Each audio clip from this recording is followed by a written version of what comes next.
The day my billionaire grandfather's will was read, I thought I'd at least be remembered with dignity.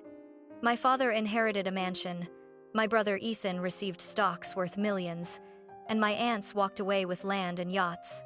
When it was my turn, the lawyer placed a single rusted key in my hand. Dad smirked. A rundown garage? You're nothing, Sophia. Ethan burst out laughing, his voice echoing in the silent room. Humiliation burned through me, but that night, I couldn't let it go. I clutched the key so tightly it cut into my palm. If this was all my grandfather left me, I needed to see why. So I drove across town to the industrial district. The iron door screeched open, my flashlight trembling in my hand. What I saw inside made my heart stop. There was no way my billionaire grandpa left me this. The lawyer's office smelled of old leather and polished wood, the kind of room where legacies were decided and futures destroyed. I sat stiffly in my chair, hands clasped together, pretending not to hear the whispers darting around the room.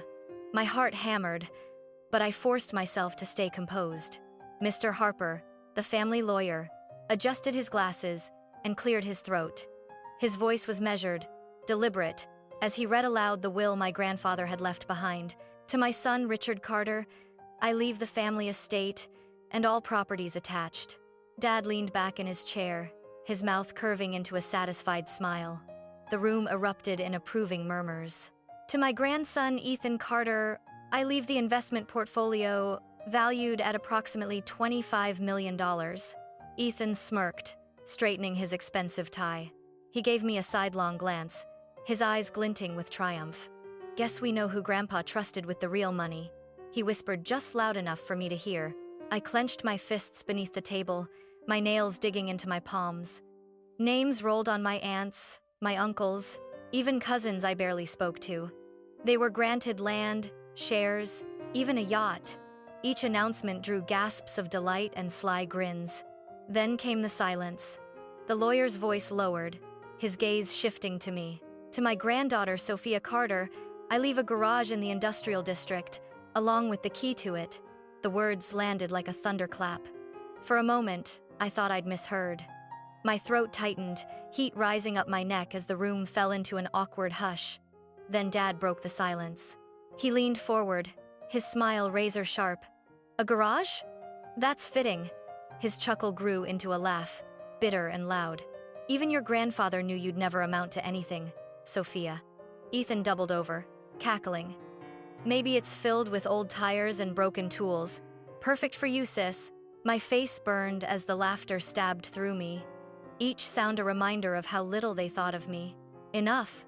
My mother, Linda, whispered sharply, placing her hand over mine. Her eyes shimmered with sympathy. Don't let them get to you. Your grandfather never did anything without a reason. But Dad only shook his head, sneering. A reason? He gave away fortunes and left her a junk heap. That's not a reason, it's an insult. The others murmured in agreement, hiding their smirks behind polite hands. I wanted to scream, to slam my fists on the table and demand an explanation. But the key sat in my hand, heavy and rusted, flaking red dust into my palm. The humiliation was suffocating. As the meeting adjourned, Ethan slapped me on the back. Don't worry, Sophia. Maybe you can live in your garage. I'll come by with some beer cans to decorate the place. My blood boiled, but I stayed silent. I couldn't give them the satisfaction of seeing me break. Outside, the summer air was thick and stifling, pressing against my chest like an invisible weight. I looked down at the key once more. It wasn't just metal, it was a brand, searing me with shame. Yet, in the pit of that humiliation, a spark flickered. Grandpa had believed in me once, when no one else did. Maybe, just maybe, there was more to this garage than what my father and brother thought. I whispered under my breath, so quiet even I barely heard it. I'll find out, Grandpa. I'll prove them wrong. The next morning, I woke in my cramped apartment to the sound of my alarm buzzing at 6 a.m. The ceiling above me was cracked, a spiderweb of lines that hadn't been painted in years. I rolled out of bed and brushed past the clutter of secondhand furniture, the kind people donate because they're too embarrassed to sell. This was my reality. While Ethan drove his gleaming sports car to a corner office at his prestigious law firm, I boarded the stifling bus to downtown Chicago. My job as a junior secretary at an insurance company paid just enough to cover rent and instant noodles. Every day I sat at a small desk surrounded by gray partitions, filing endless paperwork and answering phones for bosses who barely remembered my name. At lunch, I ate alone in the break room while my coworkers exchanged inside jokes and flashy weekend plans. They wore designer handbags. I clutched a chipped coffee mug. Whenever Ethan's name came up in family conversations, his promotions, his high-rise apartment, his glamorous girlfriend, my parents' eyes glowed with pride. When it came to me, Dad only sighed, shaking his head like I was some permanent disappointment. I told myself it didn't matter. But every look, every whisper chipped away at me. That evening, as I walked home through the fading city lights, I caught my reflection in a store window. Tired eyes, hair tied back in a messy bun, shoulders slumped under the weight of exhaustion. I barely recognized myself. Back at the apartment, my two roommates laughed on the couch, binging sitcom reruns. I slipped into my tiny room and shut the door, sinking onto the bed. From my nightstand, I picked up the rusted key Grandpa had left me. The metal was cold, jagged against my skin. I remembered the nights we used to sit together on the porch of his farmhouse, the cicadas humming in the summer dark. He'd lean back in his chair, his deep voice weaving stories of his youth. "Life's an adventure, Sophia," he'd tell me. "Don't fear failure. Fear never taking the first step." At the time, I'd smiled politely, never believing those words were meant for me. But now, holding that key, I felt his voice echoing in my chest. Ethan's laughter still rang in my ears. Dad's cruel smirk still burned in my memory. They thought I was nothing. Maybe they were right. My life so far proved them correct. No wealth, no prestige, no place at the family table. But what if Grandpa was giving me a chance? What if this key wasn't just a cruel joke, but something else? I clenched it tighter, my pulse quickening. Tomorrow, I'd work another meaningless day at the office, smile at clients, and go home to my peeling apartment walls. But tonight I could choose something different. I stared at the key, under the lamplight. Rust clung to my fingers, staining my skin. Yet beneath the corrosion was metal, solid and unyielding. Maybe, just maybe, that was Grandpa's message. I whispered into the empty room. "You believed in me, didn't you? Even when no one else did." The hum of the city outside filled the silence. My chest tightened with a mix of fear and determination. For the first time in years, I felt the faint stirrings of a purpose I couldn't explain. The night air was heavy when I stepped off the bus, the city's glow fading behind me as I entered the West Side Industrial District. Streetlights flickered weakly, casting broken shadows across rows of abandoned warehouses. The farther I walked, the quieter it became. No traffic, no laughter, just the lonely whistle of wind through rusted metal. The key weighed in my pocket like a curse. Dad's words echoed, "You're nothing, Sophia." Ethan's laughter played on repeat, cruel and sharp. I clenched my fists, my pulse pounding. I could have gone home, crawled into bed, and pretended the garage didn't exist. But humiliation gnawed at me, and a strange defiance rose in my chest. If this was my inheritance, I would face it head-on. Even if it was just rats and dust, I'd prove to myself and to them that I wasn't afraid. I found the building after nearly an hour of walking. It stood squat and forgotten, its concrete walls cracked, streaked with grime. A faded sign above the heavy iron door bore one word: Carter, my surname. I froze, my breath catching in my throat. Grandpa had left this to me, and me alone. The street around me was deserted, the silence broken only by the clink of my shoes against the pavement. My heart thudded like a drum as I pulled the key from my pocket. Rust flaked off in my palm, staining my skin red-brown. I whispered, as if speaking to him, "Why, Grandpa? Why this place?" The key slid into the lock with surprising ease. For a moment, I hesitated, my hand trembling on the cold metal. My mind screamed, "Turn back, walk away, forget this garage." But another voice, the echo of Grandpa's, pushed me forward. "Don't fear failure, Sophia. Fear never taking the first step." I twisted hard. The lock gave way with a dry, metallic clunk. The hinges groaned as I pushed the door, the sound echoing through the empty street like a warning. A gust of stale air hit my face, thick with dust, oil, and time. I switched on my phone's flashlight, its beam weak against the suffocating dark. My stomach tightened as the light swept over rotting crates and rusted tools scattered across a cracked floor. Cobwebs dangled like curtains, swaying in the draft. "So this is it," I muttered bitterly, my voice trembling. My grand inheritance, a graveyard for scrap metal. Yet something pulled me deeper. I stepped inside, each footfall stirring clouds of dust. The silence pressed down on me, heavy and watchful, as though the shadows themselves were holding their breath. Then my light caught something at the far wall, a smaller metal door, bolted shut, half hidden behind a stack of crates. My pulse spiked. Unlike the rest of the garage, it looked deliberate, important.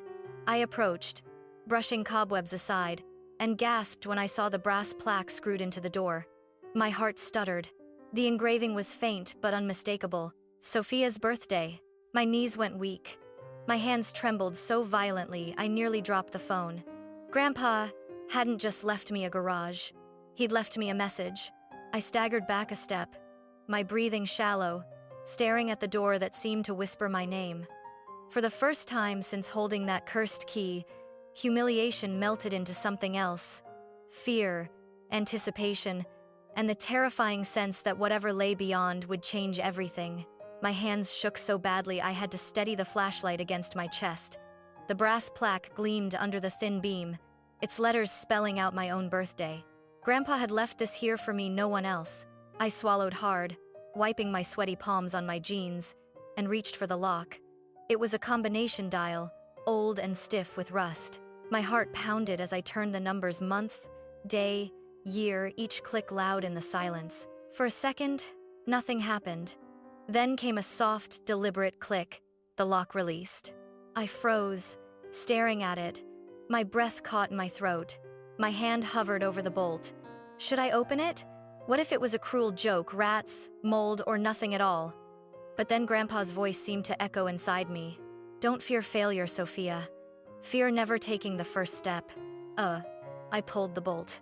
The small door creaked open, revealing a narrow staircase descending into darkness. A wave of cold, damp air rushed up, smelling of earth and metal. My flashlight beam wavered as I pointed it down the steps. Every instinct screamed at me to run, but my feet moved anyway. One step, then another. The iron door clanged shut behind me, sealing me in the shadows. The deeper I went, the colder it grew, until goosebumps prickled across my skin. My breath fogged in the stale air. The stairs ended in a pitch-black basement. I swept the flashlight across the space and froze. The light caught something stacked neatly on iron shelves, row after row glimmering with a dull yellow glow. My heart stuttered. I blinked, unable to believe it. Gold. Dozens. No. Hundreds of solid bars of gold lined the racks, stacked in perfect order. Their surfaces caught the beam and shimmered as if mocking me with their brilliance. My knees buckled. I stumbled forward, reaching out with trembling fingers. The moment I touched one, its cold weight nearly dragged my hand down. I gasped, my pulse roaring in my ears. This can't be real. But it was. Everywhere I turned, gold surrounded me. Not dusty junk, not a forgotten garage. A hidden vault worth more than anything I'd ever dreamed of. I staggered to the center of the basement where a small iron table stood. On it lay a single envelope, sealed with red wax. My name was scrawled across the front in Grandpa's shaky handwriting. For Sophia. My throat closed. Tears stung my eyes as I snatched it up, my fingers trembling so hard I nearly dropped it. I broke the seal and unfolded the letter inside. Dear Sophia, if you are reading this, you have found the vault. What you see is not a gift to keep for yourself. It is a challenge. This gold belongs to those who need it more than you. Your task is to deliver it to the 5 addresses listed on the racks. Everything you need is prepared. I am sorry for placing this burden on you, but I believe you are the only one who can fulfill it. Be strong, Sophia. I have always believed in you. Grandpa, the letter slipped from my fingers, fluttering to the floor. Not mine. Not a reward. A burden. I sank onto the cold concrete, clutching my head. My whole body shook. For years I'd been mocked as worthless, left behind by my family. Now, I had in front of me the power to silence them all, to live the life I'd only dreamed of. Mansions, respect, freedom, everything I'd ever wanted shimmered on those shelves, and Grandpa was asking me to give it all away. I pressed my forehead to my knees, my tears dampening the dusty fabric of my jeans. I didn't know whether to laugh, scream, or cry. The vault seemed to close in on me, its silent glow demanding an answer. "Why, Grandpa?" I whispered into the still air. "Why me?" No reply came. Only the echo of my own voice bouncing back from the concrete walls. But one phrase lingered, written in his shaky hand, cutting deeper than all the rest. "I believe in you." I closed my eyes, the gold's brilliance searing my thoughts. For the first time in my life, I had something powerful in my hands, but it was also the heaviest burden I'd ever known. The envelope lay crumpled beside me, its words still carved into my mind like fire. "This gold is not yours to keep. Deliver it. I believe in you." And I lifted my head slowly, my eyes burning. The gold bars gleamed from their shelves, rows upon rows, each one shimmering like a promise. My breath came in shallow bursts. "Not mine?"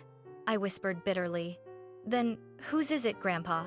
Why would you leave me this, only to tell me I can't keep it?" I pushed myself to my feet, my knees shaking. My flashlight beam swept over the stacks again, making the vault blaze with light. I stumbled forward and picked up a bar with both hands. It was heavier than I expected, its cold surface biting into my palms.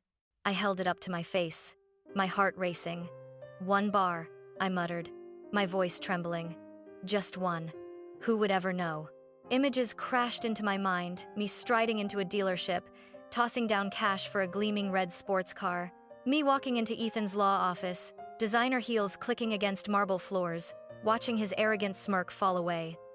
Me handing Dad the title deed to a mansion bigger than his, forcing him to choke on his contempt. I squeezed the bar tighter, my nails scraping against the metal. My chest rose and fell rapidly. For the first time in my life, I could be more than nothing. But then, unbidden, another image came.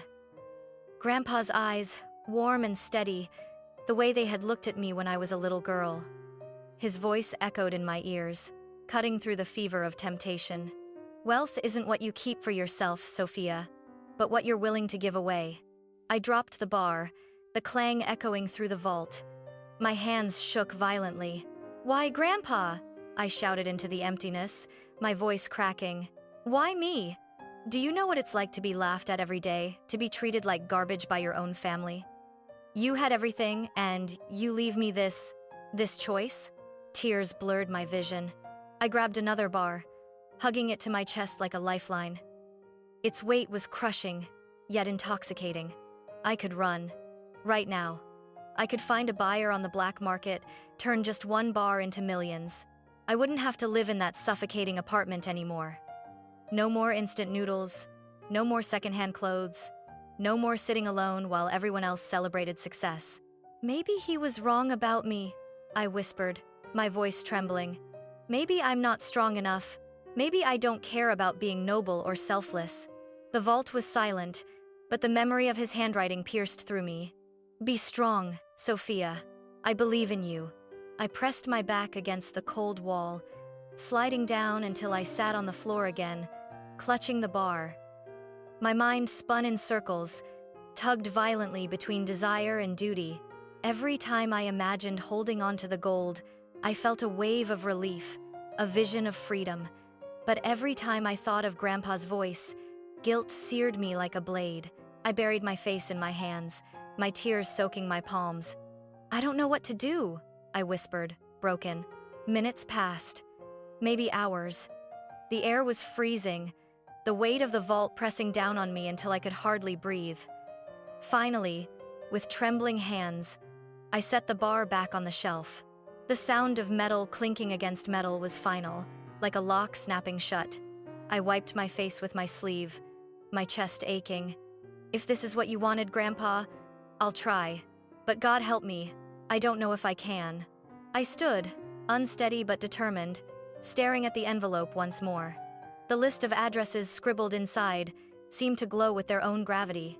5 destinations, 5 burdens. I clenched the paper in my fist. The temptation still burned like fire in my veins, but beneath it, faint and fragile, a spark of something else flickered. Hope. The paper in my hand felt heavier than the gold itself. 5 addresses, scrawled in Grandpa's shaky handwriting. 5 places that would decide whether I honored him or betrayed him. I packed 1 crate into the back of a borrowed truck, my heart pounding so loudly it drowned out the city's noises. Every time I looked in the rearview mirror, I expected flashing red and blue lights, or a dark car tailing me. The thought of being stopped by police chilled me. What could I say? Yes, officer, I'm just transporting millions in unmarked gold bars. The first address led me north, into the Adirondack Mountains. The drive took 3 long days. Each stop for gas felt like a death sentence. I locked the truck, but my eyes darted constantly to the trunk.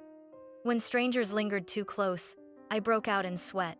By the time I reached the small cabin tucked deep in the pines, my nerves were frayed. Snow crunched beneath my boots as I dragged the heavy crate up the creaking porch. I knocked, and the door opened to reveal an old man with sharp eyes clouded by age. "Henry?" I asked, my breath fogging in the icy air. He nodded slowly, gripping his cane. "William's granddaughter." His voice cracked, weighted with memory. I pushed the crate inside, my arms trembling from the effort. When Henry saw the gold, his expression didn't change to greed, but sorrow. He ran his weathered hand across the bars like they were relics, not treasure. "During the war," he whispered, his eyes glistening, "your grandfather saved our entire platoon. He took a bullet, and never once called himself a hero, but to us, he was everything." Tears pricked my eyes as Henry gripped my hand. "You have his eyes, Sophia. The eyes of someone who will do what's right, no matter how hard." I couldn't speak. I just nodded, my throat tight, before stepping back into the cold. The second address was a world away. Boston. I ditched the truck, terrified of drawing attention, and chose the train. The gold was wrapped in thick cloth, disguised as cargo. Still, every creak of the wheels, every glance from a passenger made me stiffen. I sat pressed against the crate for 10 sleepless hours, sweat dripping down my back despite the winter chill. Boston's skyline loomed, sharp and modern. The address led me to a sleek glass high-rise overlooking the harbor. Inside, a man in his 60s stood tall in an immaculate suit. "Charles Donovan," he introduced himself, extending a hand. His grip was firm but not unkind. I opened the crate. The gold glinted under the office lights. Donovan's eyes softened, and a sad smile tugged at his lips. "That's William's style," he murmured, always keeping his word, no matter how impossible it seemed. He poured himself a glass of whiskey and gestured for me to sit. "Your grandfather started from nothing, a car mechanic with dirt under his fingernails. But he built an empire not by cutting throats, but by keeping promises. Integrity, he said, it was a man's greatest wealth." He slid a folded note across the desk. My heart raced as I opened it. In Grandpa's handwriting, just 5 words. "Keep your integrity, Sophia. Gold is secondary." Tears blurred my vision. I clutched the paper as Donovan leaned closer. "He chose you for a reason. Don't doubt that." That night, as I boarded the train back, I pressed the note against my chest. Henry's words about heroism, Donovan's about integrity, they collided with Grandpa's echo in my mind, but temptation still slithered within me. Each time I glanced at the next crate waiting in the storage car, I imagined running, disappearing, living the life of wealth I'd been denied. Yet every time I thought of that, Henry's voice pierced me. "You have his eyes, Donovan's. Gold is secondary, and Grandpa's, steady and unyielding. I believe in you." I closed my eyes, exhaustion pulling me under as the train rumbled into the night. Ahead of me still lay 3 addresses, 3 burdens heavier than any gold bar. And I wondered, would I be strong enough to carry them all? The desert sun was merciless as I drove toward Tucson, Arizona. The truck rattled along the empty highway, its engine groaning under the weight of the last few crates. Sweat soaked through my shirt, stinging my skin. My hands clutched the steering wheel so tightly that my knuckles blanched white. Each mile dragged like a punishment. I hadn't slept properly in days, my mind haunted by temptation, my body aching from lifting crates heavier than I ever imagined. I was exhausted, But I couldn't stop. Grandpa's list burned in my pocket like a brand. The nursing home sat on the city's edge, a squat building surrounded by a garden of wildflowers. I dragged the crate inside, nearly collapsing from the effort. A nurse with silver-streaked hair greeted me with wide, startled eyes as she saw the gleaming bars. "William," she whispered, her voice trembling. "He never forgot us." Her name was Susan, the director of the home. She led me to a common room where elderly residents sat in worn armchairs, some gazing out the windows, others playing chess with shaking hands. When Susan mentioned my grandfather's name, the room fell silent. An old man grasped my hand, tears streaming down his weathered face. He gave us blankets in winter, meals when we had nothing. He never once visited, but we always prayed for him. I bit my lips so hard I tasted blood, my chest tightening until it hurt to breathe. Tears blurred my vision as I placed the gold in Susan's hands. "It was his wish," I whispered, my voice breaking. That night, I stayed for dinner with the residents. A simple meal of mashed potatoes and stew, yet it tasted richer than anything I'd eaten in years. Laughter filled the room, stories of my grandfather spilling from every corner. Pride swelled inside me, but so did pain. How could I measure up to a man like him? The next morning, I left for Chicago, the final address. My body screamed for rest, but adrenaline kept me going. The Horizon Charity Foundation towered in the city center, its glass walls reflecting the cold sky. I dragged the last crate through the gleaming lobby, sweat pouring down my temples. The receptionist's polite smile faltered as I slid Grandpa's letter across the desk. Minutes later, I was ushered into the office of Mr. Carter, the foundation's director. When I said my grandfather's name, his face froze. He touched the gold with trembling hands, eyes glistening. "William Carter was one of our most discreet founders," he said, his voice cracking. "He built hospitals, scholarships, disaster relief, always anonymously. Never for glory, always for people." He showed me folders thick with documents, photographs of children in rural hospitals, students clutching diplomas, families in disaster zones receiving food. Every page bore Grandpa's unseen mark. "You've brought the final piece," Carter said softly. "Not just gold, Sophia, but your grandfather's legacy." My knees wobbled. My throat closed. I set the crate down, but my hands wouldn't stop trembling. I left the building into a drizzle of cold rain. Chicago's streets blurred before me, neon lights bleeding in the wet pavement.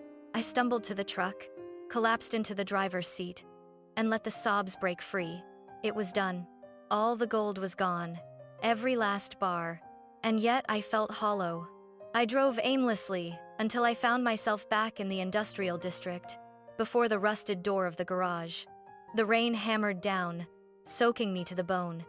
I pushed the door open and descended into the empty basement.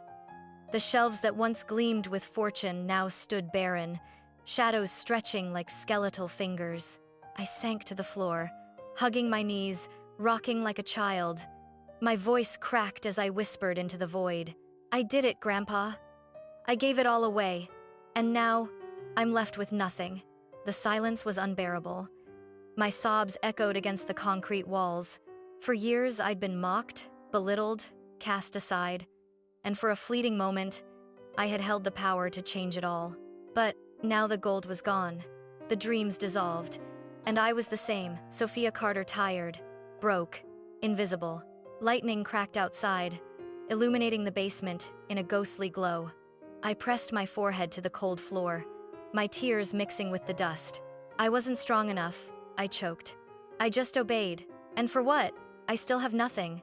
The despair was suffocating, so heavy I thought it might crush me. But in that darkness, one memory returned. Grandpa's eyes, steady and kind, whispering, "I believe in you." The words tore me apart, because at that moment, I didn't believe in myself. The basement was silent, except for my uneven breaths. My eyes were swollen from crying, my body drained of every ounce of strength. I thought I would stay there forever, curled up against the empty racks that once held a fortune. Then creak. The sound of the iron door above made my heart jolt. My flashlight beam trembled toward the staircase. Footsteps descended slowly, deliberate. My chest tightened as a tall man in a dark suit appeared, his hair streaked with silver, his eyes sharp but calm. He stopped at the bottom step. Sophia Carter? I pushed myself up, pressing against the wall. Who are you? How did you get in here? My voice cracked, half in fear, half in anger. He inclined his head. Arthur Hayes, your grandfather's private lawyer. I've been waiting for this day. My stomach dropped. Private lawyer? Grandpa already had one. Mr. Harper, he read the will. Arthur's lips curved faintly. Harper was for the public. I was for matters William kept hidden. This vault was never about inheritance. It was about you. I shook my head, dizzy. How did you know I'd be here? He stepped closer, setting a leather briefcase on the iron table. Your grandfather instructed me to monitor your journey. This place is wired with a silent alarm. When you opened the vault weeks ago, I knew. And when the last gold left these shelves, I knew you'd return. The room spun. My legs felt weak. So this was all planned? Arthur nodded, unlocking the briefcase. Inside lay a thick envelope sealed with red wax. He pushed it toward me. For you, when the task is complete. My hands trembled as I broke the seal. Grandpa's handwriting filled the first page. Dear Sophia, if you are reading this, then you did what I hoped you chose. Integrity over greed, compassion over pride. The gold was never meant to be yours. It was meant to test your strength, to prove whether you could carry not just wealth, but responsibility. You did not fail me. You have fulfilled my last wish. And now, you are ready. I gasped as Arthur placed several documents on the table. Bank accounts, real estate deeds, stock certificates, all under my name. Arthur's voice was steady. Your grandfather established a trust years ago, valued at $10 million. It's yours now. The words struck me like thunder. My knees buckled, and I dropped into the nearest chair, clutching the papers. 10 million? Tears streamed down my face. My voice shook. Why? Why didn't he just give me this from the start? Arthur's eyes softened. Because William wanted you to understand that money alone means nothing. You had to prove to yourself that you were worthy of it. And you did. I covered my face with my hands, sobs racking my body. For weeks, I had lived on the edge of despair, torn apart by temptation and exhaustion. And now, at the end of it all, I realized Grandpa had been guiding me every step of the way. I whispered into the silence. You believed in me, Grandpa. And now, I finally believe in myself. Arthur closed the briefcase. This trust isn't just money, Sophia. It's a legacy. Use it as he would have quietly, selflessly, with courage. I nodded through tears, gripping the documents like a lifeline. When Arthur left, I remained in the basement a while longer. The shelves were empty, but I no longer felt hollow. The darkness no longer seemed oppressive. It felt like a cocoon I was breaking free from. Finally, I rose, walking up the staircase. The rain outside had stopped, and the city lights shimmered against the wet pavement. I stood at the threshold of the garage, breathing in the cool night air. For the first time, I didn't feel like nothing. I was Sophia Carter, heir not only to my grandfather's fortune, but to his faith, his integrity, and his legacy. And I swore, as I stepped into the moonlit street, that I would live every day worthy of it.